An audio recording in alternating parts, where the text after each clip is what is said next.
Bulldog Radio Network proudly presents the Coach Minnick Show with hosts Mike Davis and Jim Dickerson. And here's the head coach of the 2023 state champion Kearney Bulldogs, Coach Logan Minnick.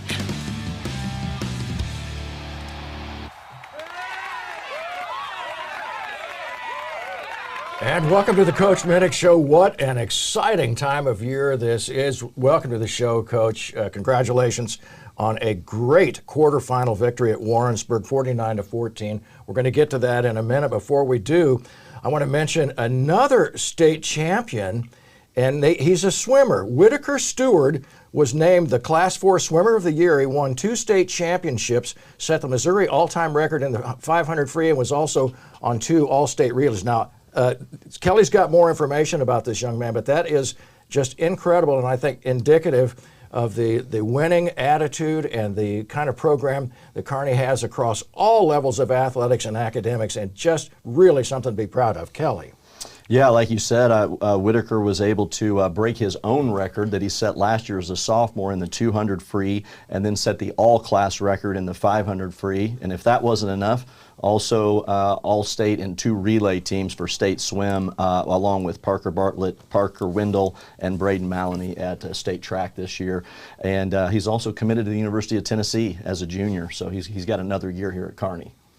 Just outstanding, and congratulations to Whitaker. I mean, that is a terrific job, and I mean, we're looking, Coach, at a couple of games here in front of us, and one of them coming up on Saturday. I had to be sure get it right. That Saturday that has a huge amount of meaning, and we'll get to that. I did want you to just sort of give us your thoughts on a terrific win down at Warrensburg against a really, really high-flying offense that the Kearney Bulldog defense showed them the way. Yeah, on Whitaker, I was going to say he did lose one race this year. He lost to me in the 200. But yeah, as you guys can tell, I'm quite the swimmer. But you were in a boat. But so he's probably the second best swimmer at Kearney High School behind me. How about a cannonball off the diving board? Yeah, I beat him in biggest splash for sure. Nice. But no, hats off to him. I know he's a heck of an athlete at Kearney, and as you guys said, just. We've got him everywhere, so that's pretty exciting for him. And, our swim team's been dominant for years, so that's always exciting for those guys. But, yeah, great team effort at Warrensburg. We told you guys all week that was one of the best offenses and quarterbacks we had seen all year, and I think he showed that. I think he showed some toughness as well, because we got after him and hit him, and he kept getting up and would make another play. So hats off to him on that. Offensively, I thought we told you guys we were going to turn it into a fist fight in the phone booth, and for a majority of the second half, we didn't even put receivers out there. One of those things where we were going to be dominant up front. I was fired up for our kids, and I told you guys after the game we called it a weight room game of, come on in and let's put all the bodies in there and see if you really want to tackle. But again, and then special teams, I thought we were lights out as well. As you guys interviewed Trey afterwards. It's good to get Trey back in the fold. You can't, now you can't kick it away from Grant Nolan and not kick it to somebody else who's super explosive as well. So I'm glad to have Trey back. But again, I just thought we were really good in all 3 phases. And then thought the hats off to my coaching staff. They made some just minor adjustments at halftime, and I thought that second half was about the most dominant I think we've looked offensively or defensively all year. So as we talk all the time, we want to be playing our best football right now. I think we're pretty close. No doubt about that. Jim pointed out, and we weren't for sure, but that touchdown that was scored against Kearney in the first quarter was the first time this year that somebody has scored on us in the first quarter. Is that right? It's very possible. I think it was right. Neither one of us, Kelly nor I, were able to say, I mean, we shrugged our shoulders, but I will say that when we saw that touchdown, we saw how quickly that happened, the explosive nature of that offense. Westfall just zipped the ball downfield, and I mean, it was over. I mean, that fast. And we had just scored, so we got a sense of what we were up against for the rest of the night. Yeah, that was a great play by that kid. You know, we sent pressure and we flushed him the way we wanted to flush him, and then we just turned the guy loose in man coverage. It wasn't it was just a broken play. So I know our defensive guys got over and refocused after that because it was one. But again, huge play by them. Quarterback, we told you all week we couldn't let him scramble around and make plays like that. But again, yeah, I didn't know that was the first one we'd given up. I know, which again, knock on wood, I know we have not trailed in a game all year, which is a pretty crazy stat, especially with the schedule we had.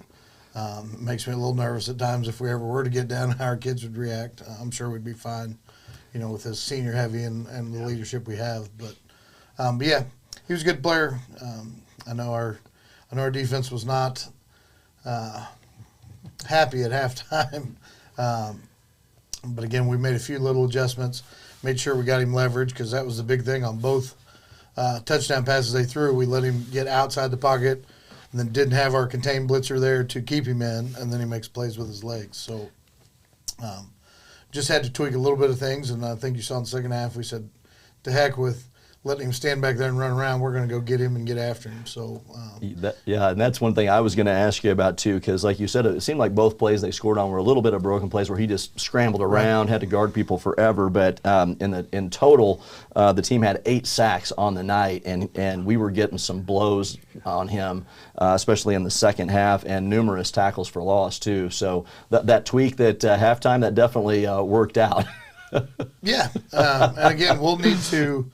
It was good for that game to happen because, again, this week, and we'll talk Lutheran North later, but they have a very mobile quarterback and like to spread it around and put the ball out into space. So I know we've talked about several times of how beneficial having the schedule we've had this year has been because we have faced everything from flat-out empty, throw it all over the field, to foot-to-foot teams that want to run it every down, and Lutheran North does a little of both. So it's been good to us to be able to pull little things we like from past game plans to put into this one we've got this week. Well, I think also with all of the speed that we saw on Warrensburg, it really showed how we match up speed-wise against what, as I believe, weren't these guys, the 4 of those guys were on their 4x100. 4x1. Yeah. Yep. And they won, or they were placed second? I'm not sure. They were second, I believe, but either way, state medalists they had.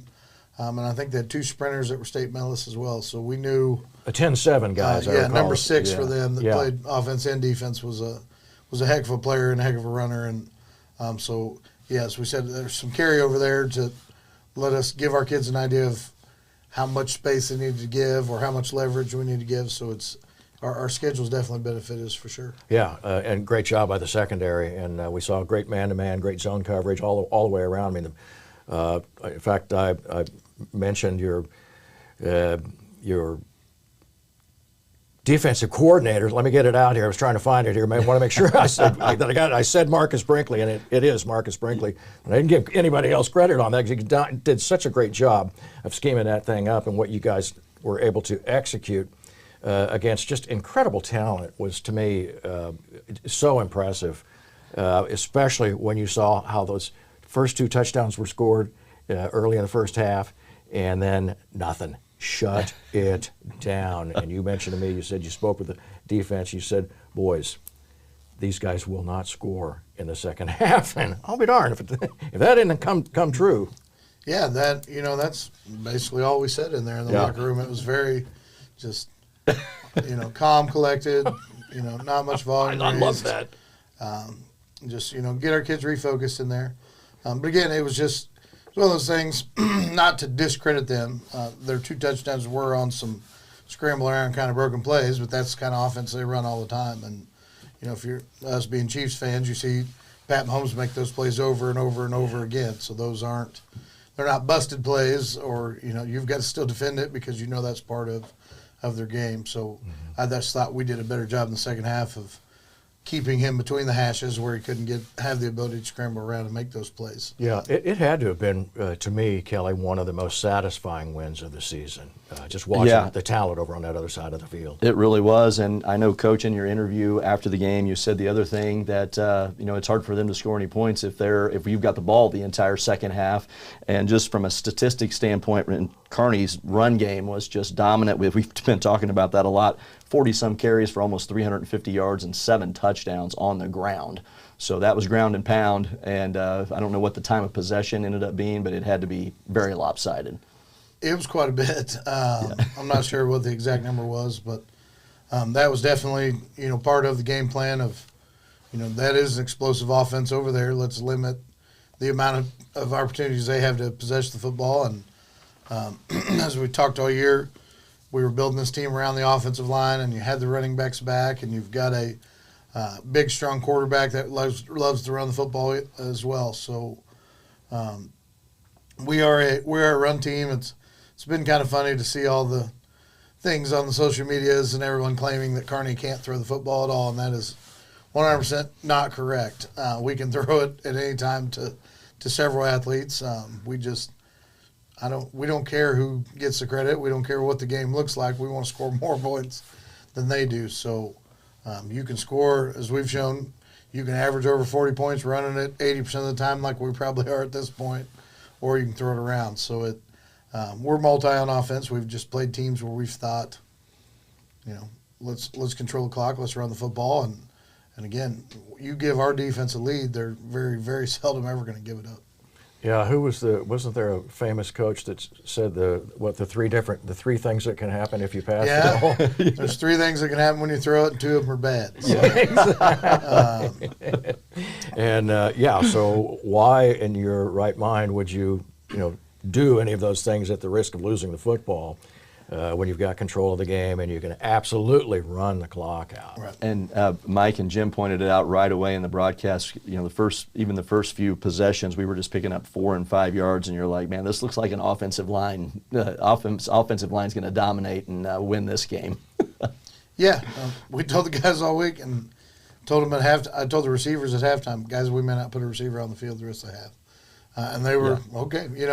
That's what. Again, I know we've kind of been redundant or over and over here of our kids don't care who gets credit. The receivers that didn't get to play much in the second half were just as happy as we won as the running backs that got to tote it quite a bit. So it's, or at least they're faking it and showing me that they don't. Excuse me, but again, that was definitely in the game plan, and with the physicality we bring, and especially I know you saw the Beavers and Theo both playing fullback, and then at times we had 3 backs on the field, and at times we had 2 tight ends and 3 backs. So it's we don't care how we score the points. We just need to continue to move the football. Theo Grace had the strip sack, which was just incredible. Mason Beaver came in, recovered the fumble. It looked like he had wanted to pick the thing up and run with. I think he had a knee down, and but what a great job and what a terrific bang play that was. I mean, your biggest middle linebacker, toughest looking, scariest players come straight up the A gap and just knocks you into next week and pops the ball loose. And then you've got your maybe just as scary looking player who scoops the ball and and we take over possession. I mean, that was just, to me, that was a statement making play for the entire evening. Yeah. It's a real shame he didn't get that thing scooped, so you guys could have seen him run a little bit. I know he's kicking himself for not scooping and scoring that thing. But, our hashtag last year was finished, but we've carried that over into this year.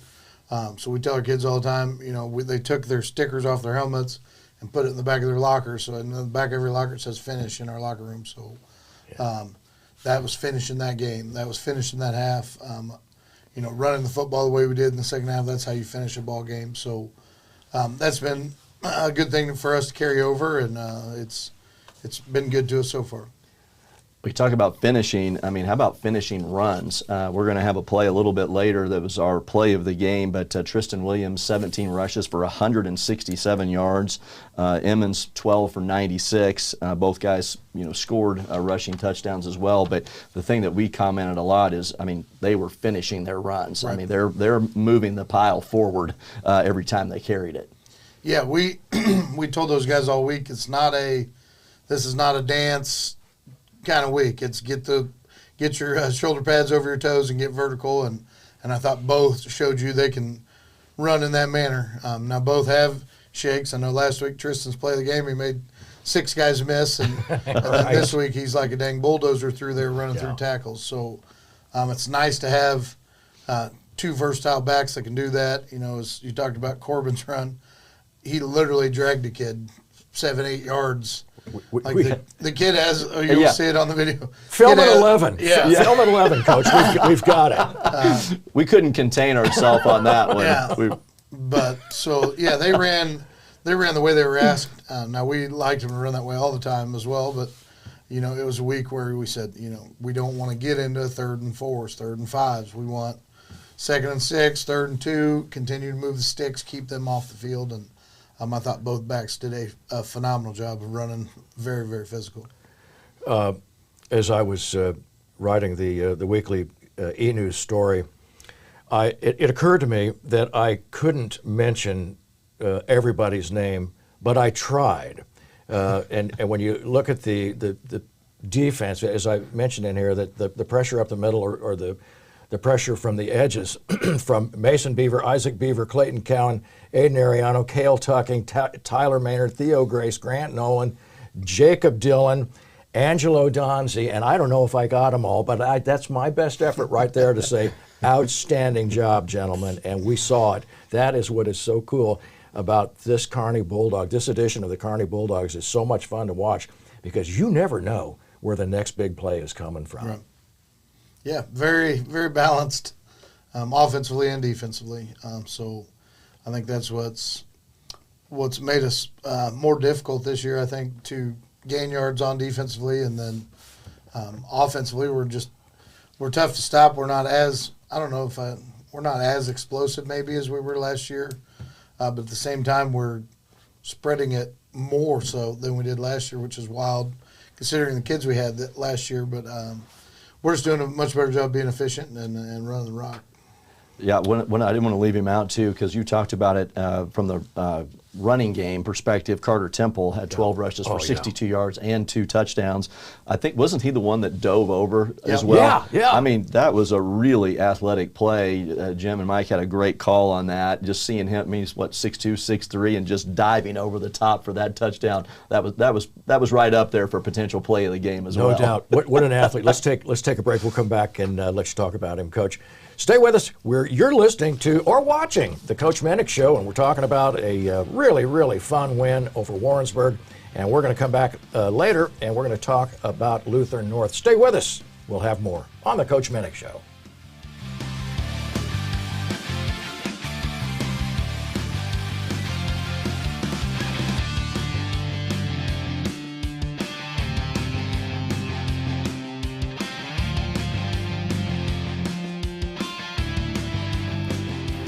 Today's business environment is more challenging than ever before. Exceeding customer expectations and staying ahead of the competition make dependable air travel essential to your business. The time-saving convenience of aircraft ownership is a more realistic solution than you might think. Imagine no lines, no waiting, and the ease of traveling on your own schedule. EquityJet is a full-service aviation management company. From aircraft acquisition, refurbishment, crew services, maintenance, and door-to-door travel service, EquityJet gets you where you're going quickly and comfortably. Find out how EquityJet can help streamline your jet travel needs. For more information, visit equityjet.net or call 816-804-7072. EquityJet. Travel is more than just getting there, it's how you get there.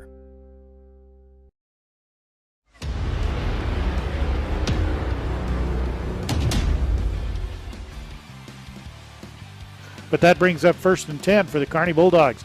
Snap, handoff. That's going to be on the near side. That's Emmons. Breaks through the line, got breaks room. through that A-gap. He's got just a guy dragging a guy. literally holding on to his uniform as he drives him 10 yards, that looked like- drags was that- him all the way down to the 1-yard line. Right, number 6, it looked to me like Cruz Villegas had the back of Emma's jersey, and Emmons dragged him every bit of 6 yards. Emmons has a large jersey. It's now an extra large because it has been stretched out.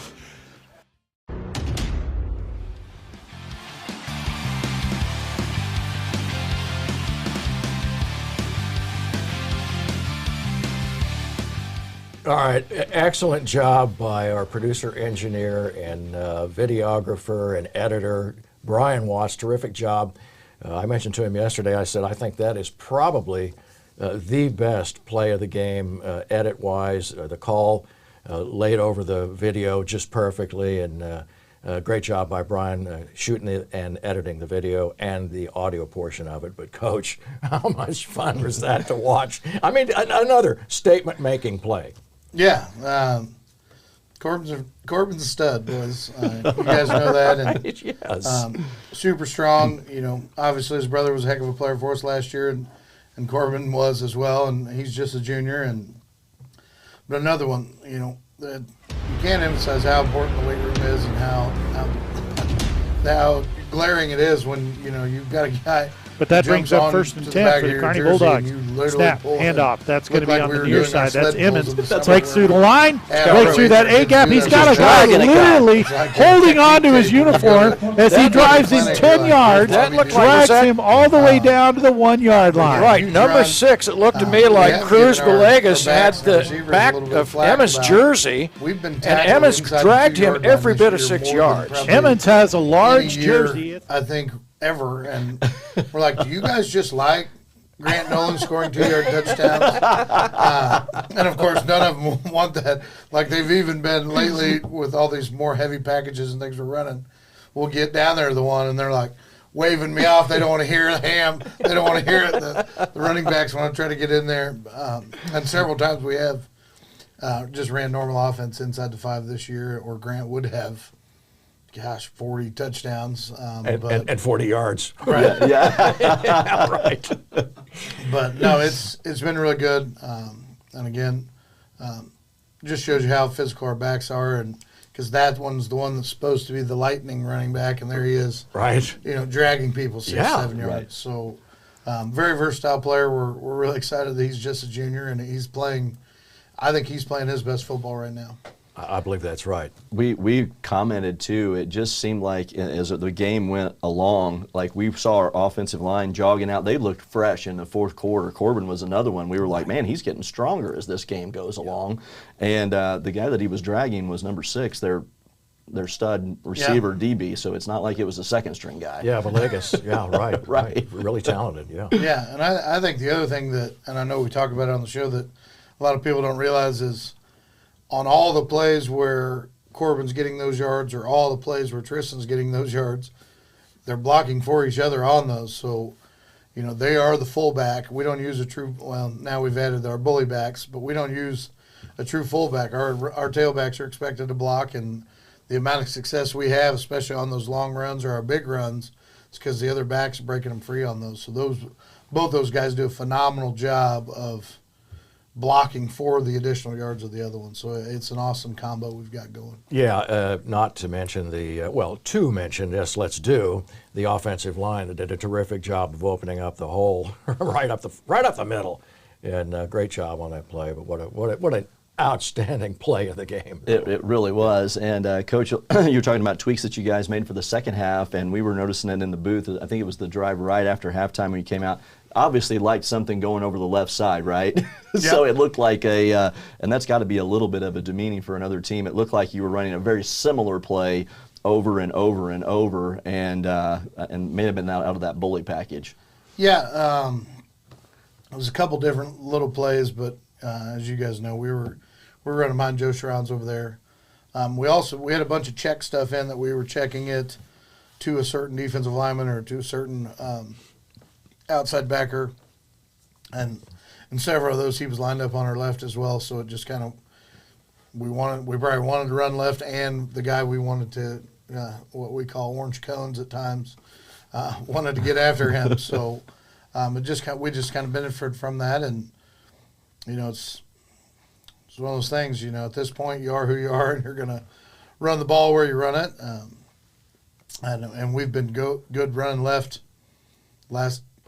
every year. We had Carter Schmidt the first year. We were going to run it behind Carter, and the last 2 years we'd have Joe Shrines. I don't know that it's something that we're huge tendency-wise on. It's just we've had really good left tackles, and we're going to run the football behind one of our best offensive linemen, and you got Ace Biddix over there as well. So the left side's been good to us, but I'll tell you this, though, Nick Balabry and Cal Bomar are playing as good as they've played all year right now as well. So we're comfortable going both ways. It just kind of happened Friday that that's the way we were going. Watching your kicker Jacob Dillon just seems to be nearly perfect this year on extra points.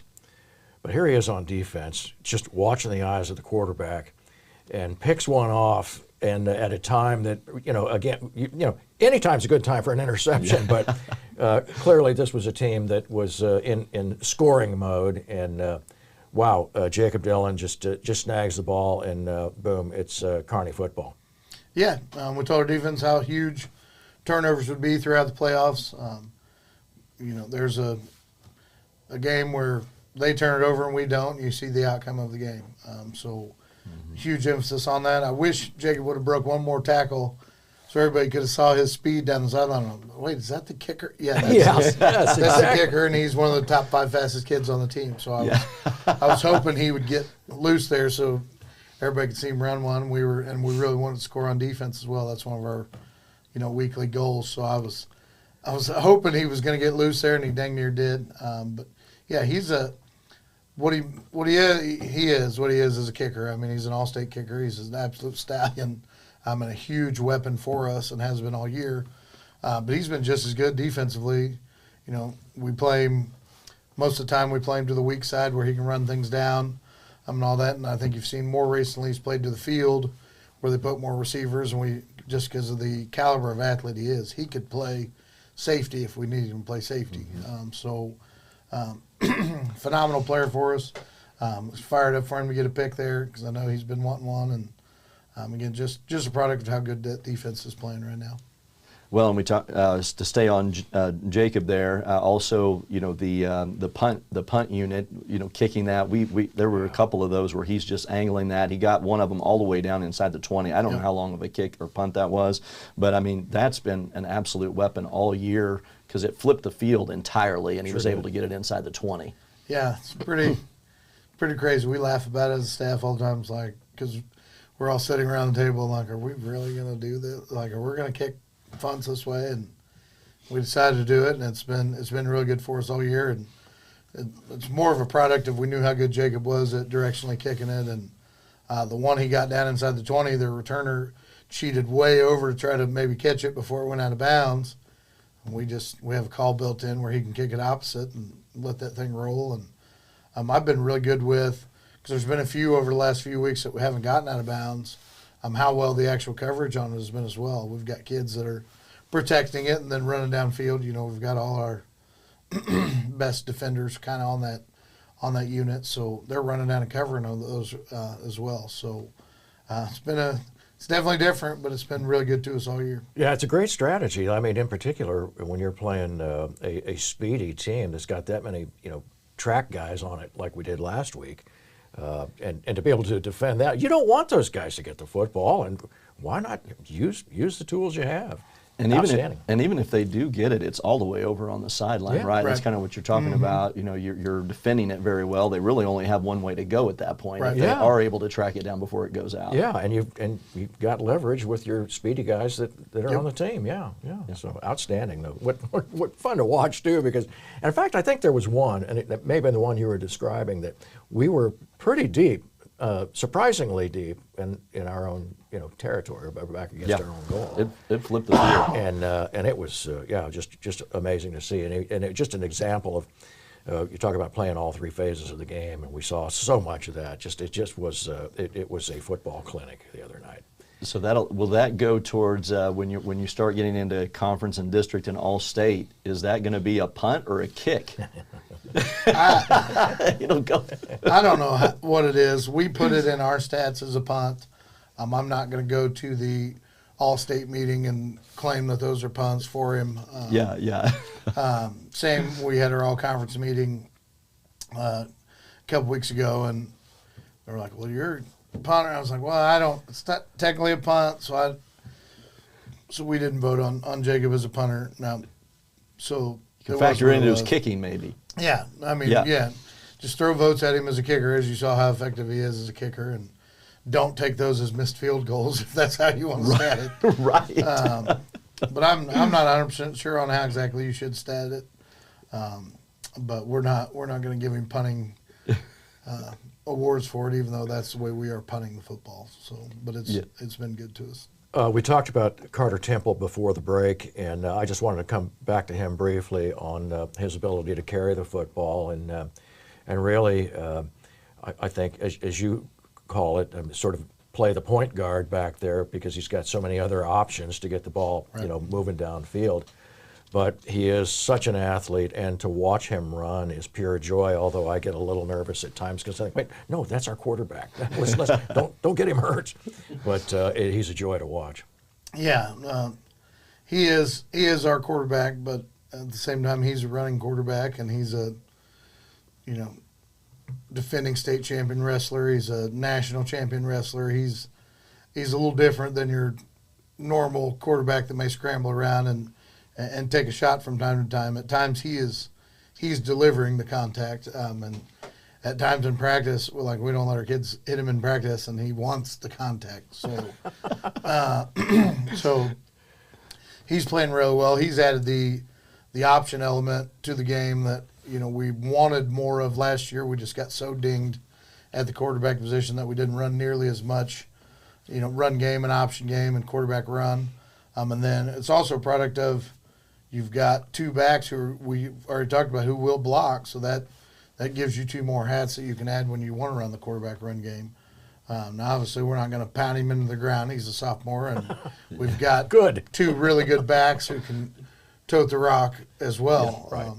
But at the same time, there are times formationally that it's very beneficial to have a quarterback that can run the football, and I think you guys have seen that throughout the year. And he's just getting better and better every week, and it's crazy to think that he's just a sophomore. It's crazy to think this week in our game, because people always say, "Oh, you can't win state with a sophomore quarterback. You just can't do it." And we're going to try to prove that you can. And what's interesting this week, our quarterback and Lutheran North's quarterback are both sophomores. So one of these sophomores is going to go play for it at least. So we'd like the opportunity to find out. But again, he's not playing like a sophomore. He doesn't look like a sophomore. So playing at a really high level right now. We're really happy with how he's playing. So true. It's funny you say that about the contact, because this first touchdown, we were saying, oh, he's going to run in untouched. It looked like he sought out somebody to truck at the goal line. There's a good possibility. There's a good possibility there. That was one over the pylon that he came up short, or was no, the one he scored on where we were like the next one. Yeah. Great job.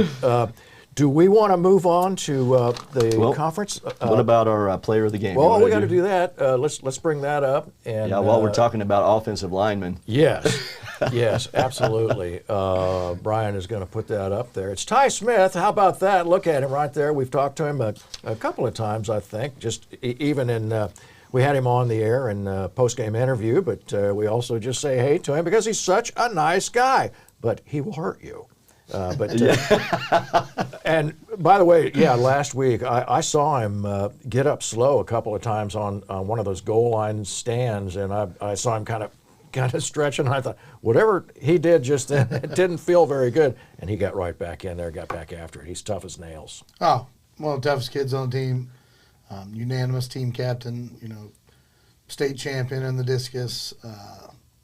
He's playing basketball this year. I'm ready to see him just bully some kids in the paint this year when we get to basketball season, which is still 2 weeks away. Right. But no, phenomenal kid, phenomenal player. Plays out of position at center. Just one of those things where he has to, for us to be as successful as we are, he plays there.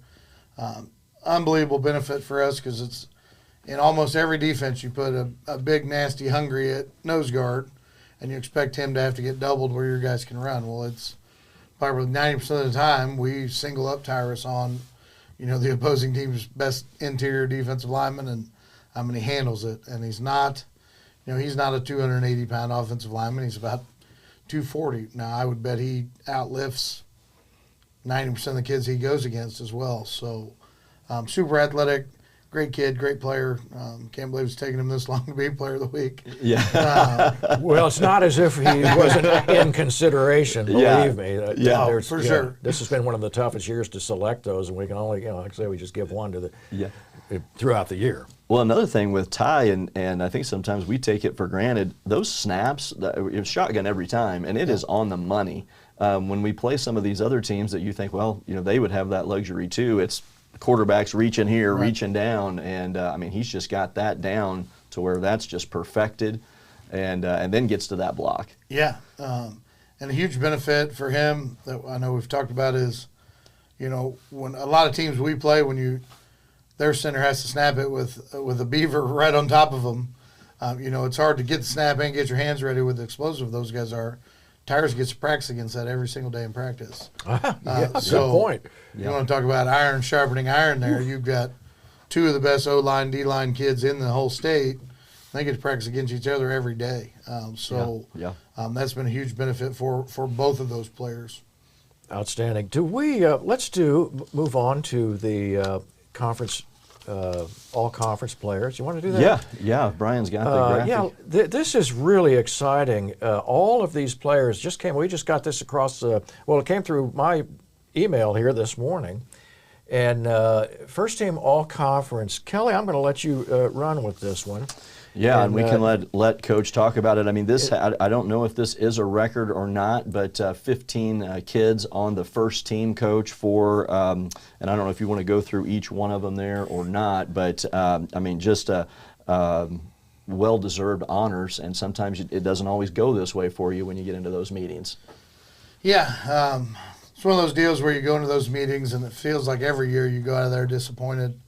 Where it's like, because in those meetings you don't get to vote for your own kids, you get to speak about your own kids, but you just, there's nothing against just the way it goes down. You just got 6 teams in there, and you only get 22 spots on the first team. So and every coach in there is very passionate about their players, and so it gets heated at times. It gets political at times of who's going to vote for who in those, and I thought our conference did a really good job of putting together a team that represented our overall conference. Now, anytime you get 15 on the first team, that's pretty incredible. And there were 3 or 4 times on there where we had to vote, where we had a tiebreaker for a first team with someone from another team, and then so those teams, they vote those off. So it's I think it does show how dominant we kind of were in conference this year. Especially on the defensive side, we talked about it on here of when the varsity defense was out there, we gave up 1 touchdown in conference. So, wow, yeah, there was definitely some dudes on our defense that deserved to be first team defense. And then offensively, when you're average, I think we averaged 46 or 7 points a game in conference. So we're doing something right there as well. But again, very well represented. We had a couple more guys that probably would have been on there had they not been dinged up or something throughout, or missed a couple conference games where, they don't get the votes nearly as much when they miss some games. But, yeah, very proud of how that went. And the one thing that was not on that graphic that I thought was pretty cool for us was Grant Nolan was named the offensive he was first team all-conference athlete. That was named Offensive Player of the Year in the conference. He averaged something crazy, like minus the ham package, he averaged 18 yards a touch or something crazy.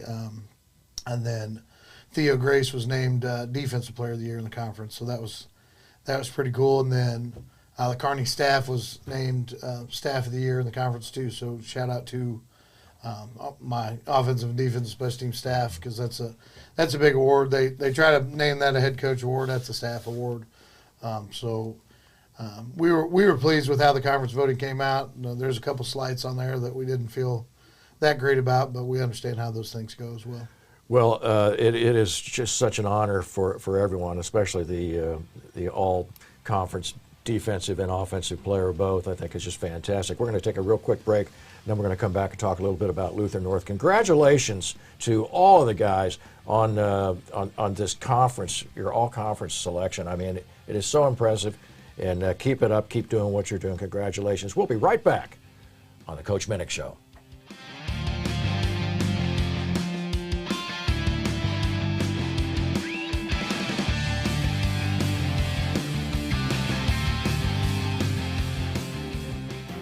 Today's business environment is more challenging than ever before.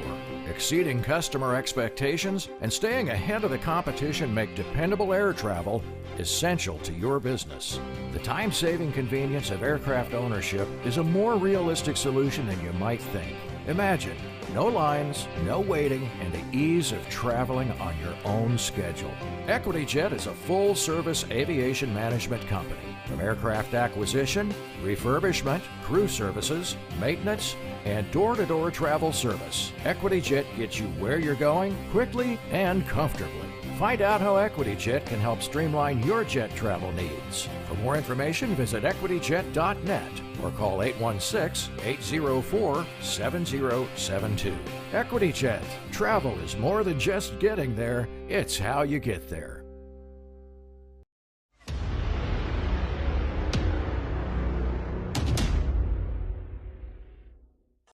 All right, Kelly Gentry here for KMO-TV, and I'm joined by senior wide receiver and defensive back Trey Smith.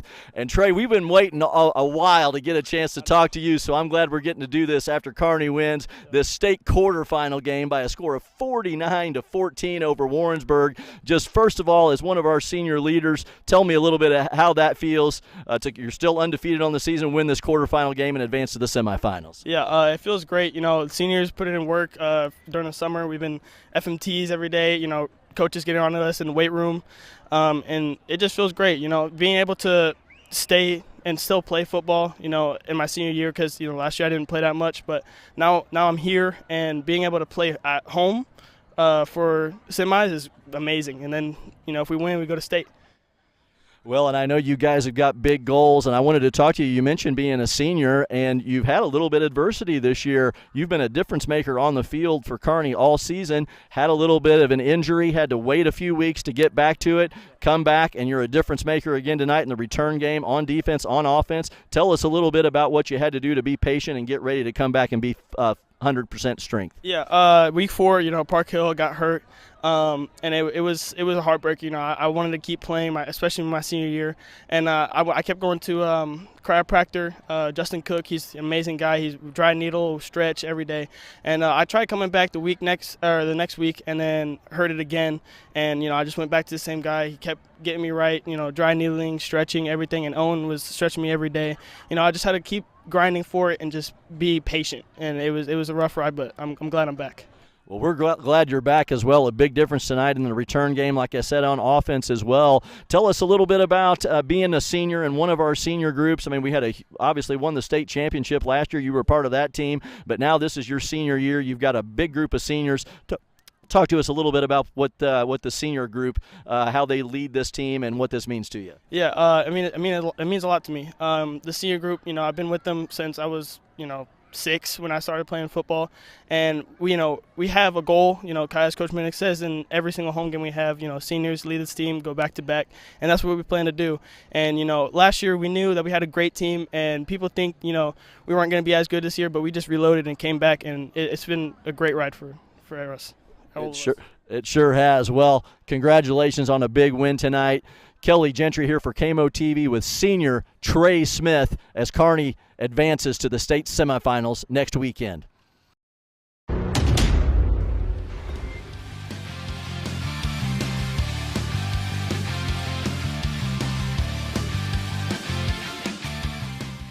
All right, great interview with Trey there. He looks like one of the happiest players on the squad. What a great smile. And by the way, Brian, I want to make sure you send an invoice to Dr. Cook, his chiropractor, for all of that free publicity there. But terrific job there, great interview, and again, always great to see the kids, how they show up on camera. Yeah, Trey's always smiling all the time. Very outgoing kid, and so glad we have him back. As you guys saw, he's huge impact. Prior to him getting dinged up, he was starting on offense and defense.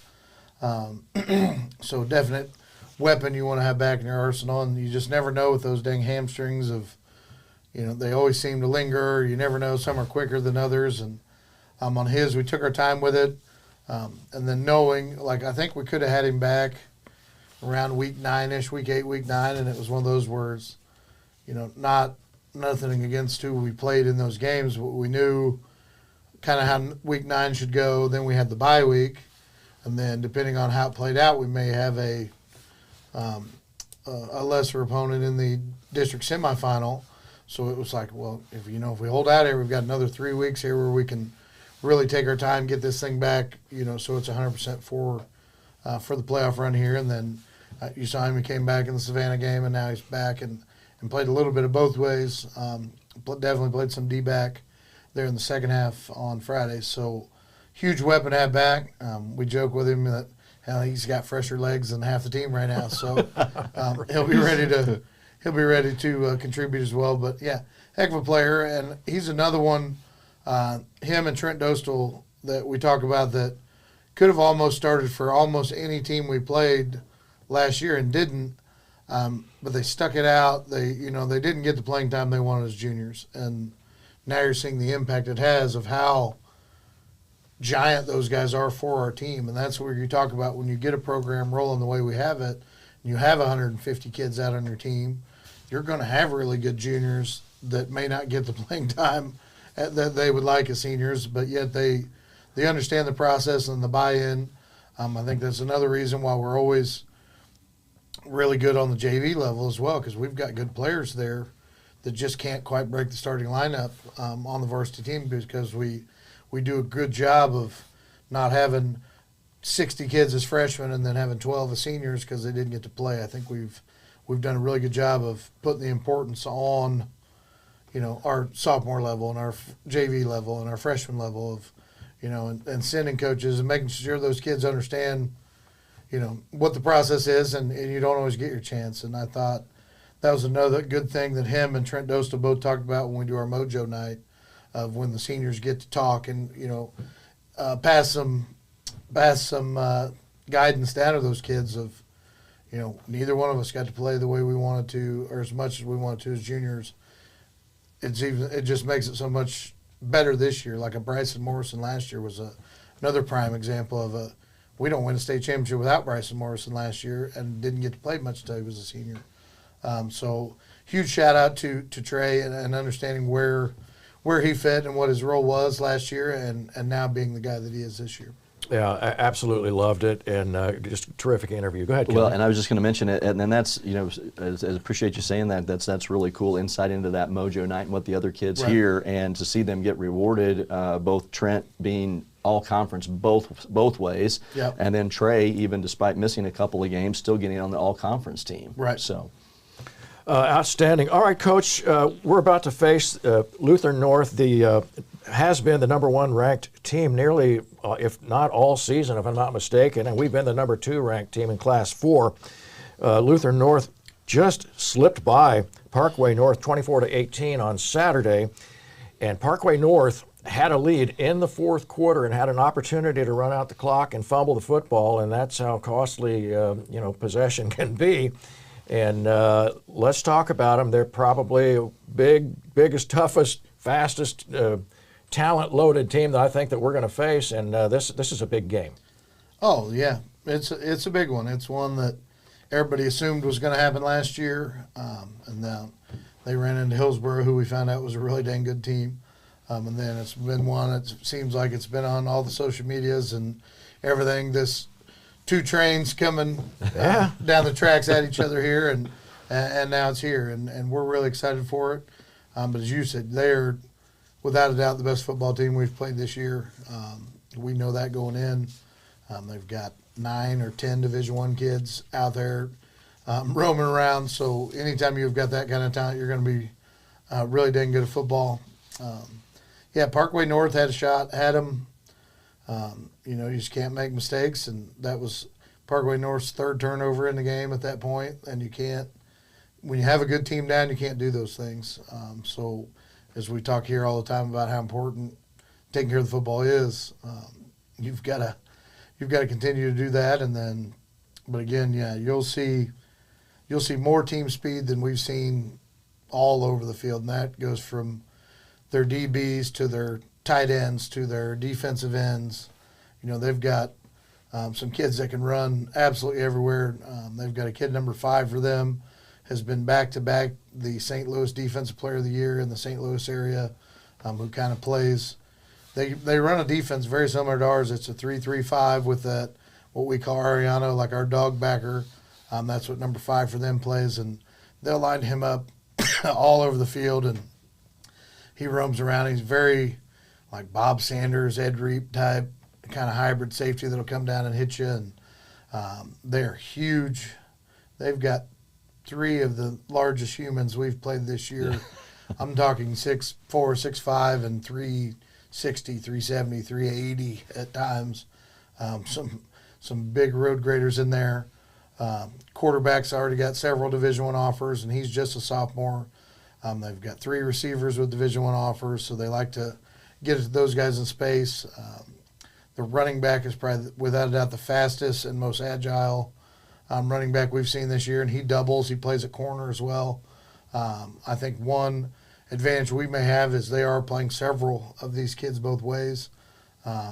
So hopefully that's something we can, as we've done in the past, of wear on them a little bit. But at the same time, they have, at any point, they've got 5 kids on the field that can outrun pretty much everybody on the field. So that's what makes them super explosive. And then defensively, if you put that ball in the air, I think they've got 25 or 26 interceptions on the year, so they're averaging 2 and 3 interceptions a game. They just put you into a situation of where you get into 3rd and longs. They make so many tackles for losses where you've got to throw it in the air, and they're, you know, when you've got 4 Division I kids in the back end, it makes it really tough. Those windows get really tiny to throw into. So, without a doubt, best team we've played. I think there are some things we can take advantage of. They've given up points at times to teams that like to be physical. I think we'll bring a physical aspect that they haven't quite seen yet. Now, and that's on both sides of the ball. I do think we have a slight advantage. Special teams wise in the kicking game, when you added Jacob Dillon in there, they've only attempted a couple extra points. Their kicker's not real great, but at the same time they're running 2-point conversions with basically our ham package and a 230-pound running back that is an absolute man-child back there that I don't know how many times he's been tackled behind the line of scrimmage and then still runs it in the 3 yards for the 2-point conversion. So though that'll play a huge factor in the game of whether we're stopping 2 points, if they happen to score, whether we're stopping the 2 points or giving them up. But again, just they're one of the best 4 teams in Class 4, and at this point you don't get to play any bad teams anymore. And you know, it's our turn to see if we can be the ones to slow those guys down. Well, very exciting and great summarization of them too. I was able to watch the game, and Kelly had a little bit of a chance even at the volleyball game, the tournament. Watching it from my phone. Right, yeah. And you really do get a sense of their size and speed. And I think, again, I think Parkway North did a terrific job of staying in that football game, and hats off to them. Yeah, and I think the thing that some people don't understand is how good Parkway North was. Everybody's like, Parkway North should have beat them. They're not. Parkway North lost 2 games prior to that. They lost to Lafayette, who just beat Cardinal Ritter, who's in the Final Four of Class 5. They lost to Hazelwood East, who just lost in the Class 5 quarterfinal. So those were their 2 losses going in that game. So it's not like, Parkway North should have beat them and you guys would have been playing them. It's like, as we were watching the game, it was like, I don't want to play either one of these teams. Exactly. It's like, man, both were really, really good football teams, and you saw a really good football game. So we'd have had our hands full either way of the outcome of that game. And but again, so I know our kids wanted this one. You know, everybody, all the the dang social media and all the nonsense and all that's going on, all this. I'll just be so glad when it's done and we actually kick the dang ball off, because it seems like that's been something that's going on and will probably continue throughout the week. But again, it's what you want. It's what you want as head coach. You want that opportunity. You want that competition, because again, if they're the best team, and a lot of people have said in the whole state, well, we want that opportunity. We want to be in that discussion, and I think our little chip on our kids' shoulder that we've won state last year. We haven't lost a game this year, and yet we're ranked 2 instead of 1. So there's maybe a little added motivation there as well. No doubt about it. It's a Saturday game, and it starts at 1 o'clock. Brian, let's make sure everybody sees that. We will be there. Obviously, it's a home game, and man, that is huge, Coach. I mean, and we're going to be there for the. We'll start the pregame show at 6:40, and I believe the gates. No, that's not right, because it's afternoon game. Beg your pardon. I just force of habit, and that happens when you get to be a certain age. And 12:30 pregame. We want an extra 10 minutes to talk about some stuff. So 12:30 pregame. 1 o'clock kickoff. Oh, so Kelly gets overtime then on that extra That's right. 10 minutes. Okay, well, good. Yeah. I like it. Yeah.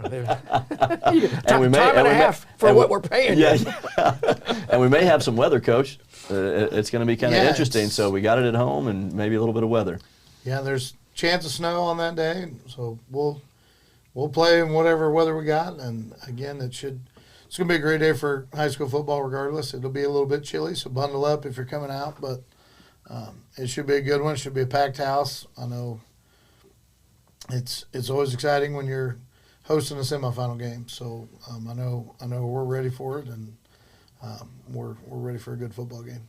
Well, I think we're about to see one, and I could not be more amped. So we'll see you all out there on Saturday. And what time did you say again, Brian? 12:30 pregame and 1 o'clock kickoff. How hard is that to remember? Just get out of bed early and get your coffee and get over to the field, because this is going to be a good one. We'll see you next week on the Coach Minnick Show. Thanks for being with us, and we'll talk about, hopefully, a victory over Lutheran North.